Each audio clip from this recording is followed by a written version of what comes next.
welcome to the 57th installment of Em Alejandro, your number one place for sports, cars, video games, fitness. If you're a man, you're here. Mr. Alejandro, about to tell him. What you about to tell him, Alejandro? I'm about to tell you about the surprising Atlanta Hawks versus the Indiana Pacers. Will the Charlotte Bobcats become the Bobcats and defeat the Miami Heat?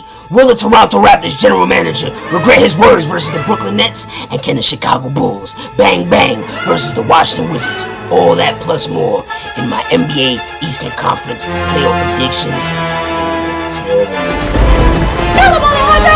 The NBA playoffs are here. I'm very excited. Let me break it down for some of the noobs out there. Los Nuevos. The playoffs are broken down into two categories. The Eastern Conference and the Western Conference. By the way, stay tuned for my next episode. I'll be breaking down the Western Conference first round playoff predictions. Now, the seedings work like this. The team with the best record from the regular season is the first seed. The team with the worst record from the regular season is the 8th seed. And if your record is lower than the 8th seed, like the New York Knicks, you didn't make the playoffs. Now, here's the list of teams. Indiana Pacers, Miami Heat, Toronto Raptors, Chicago Bulls, Washington Wizards, Brooklyn Nets, Charlotte Bobcats, Atlanta Hawks. That's the list from first seed to 8th seed. Got it?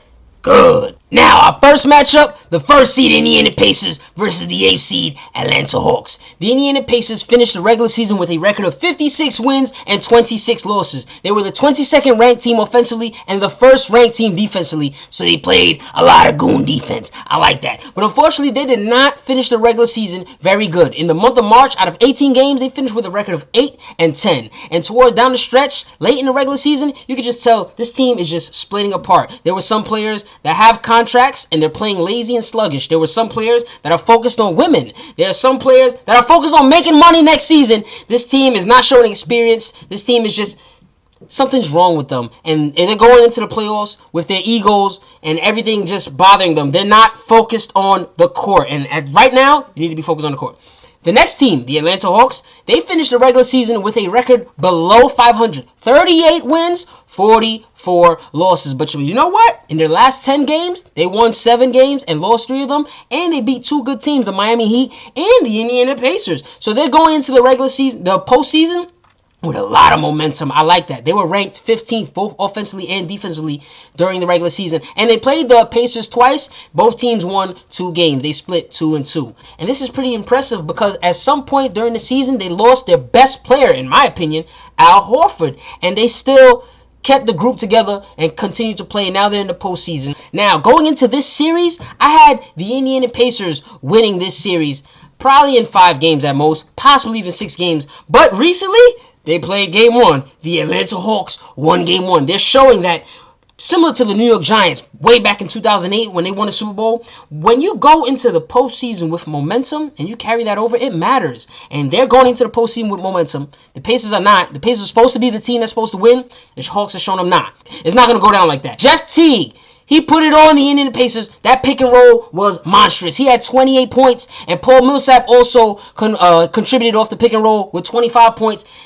The Pacers need to make adjustments because Paul Millsap and Antic were pulling Roy Hibbert away from the hoop. Roy Hibbert is a specialist at protecting the hoop for the Indiana Pacers. If any of his teammates get beat off the dribble, he's that big 7'2", damn near 300-pound dude that's going to be like, yo, I got you if you get beat. I'm going to block him. You feel me? But he's away from the hoop, and he's looking bad. Actually, in Roy Hibbert's last 13 games of the regular season, he shot 29.3%. That's garbage. That's terrible. And in the 4 games that he played against the Atlanta Hawks, Roy Hibbert shot 28.1% versus the Atlanta Hawks. Hibbert's playing so bad right now, he got his shot muffed by Ashton Kutcher, Kyle Korver.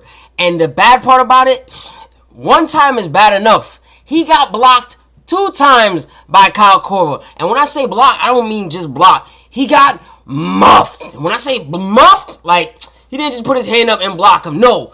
Korver took his hand in a full extension and swatted in a sideways motion, almost like Dave Chappelle. Whop! 2 times. And the second one was even worse because Hibbert was trying to get big in the post. And Korver just came from behind. Muffed! That was crazy. Roy Hibbert can't play against the Atlanta Hawks. The Atlanta Hawks won game 1. It's starting to, if they win game 2, they're stealing momentum away from the Indiana Pacers. They've already stolen home court advantage.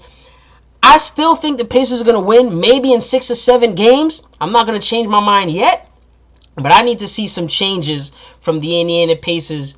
If not, this could be history. An 8th seed beating a 1 seed. This is supposed to be a team that's supposed to hold it down. I'm very disappointed in the Indiana Pacers. They lost focusness. At some point in the season, they lost focusness. Their egos got involved, and they started hearing people like me and other people telling them they was going to do big things in the postseason.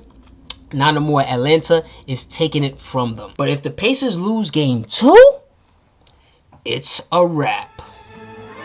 The Indiana Pacers looking real hurt right now. Stay tuned for my next tough topic. The Charlotte Bobcats versus the Miami Heat in the Tell 'em Zone.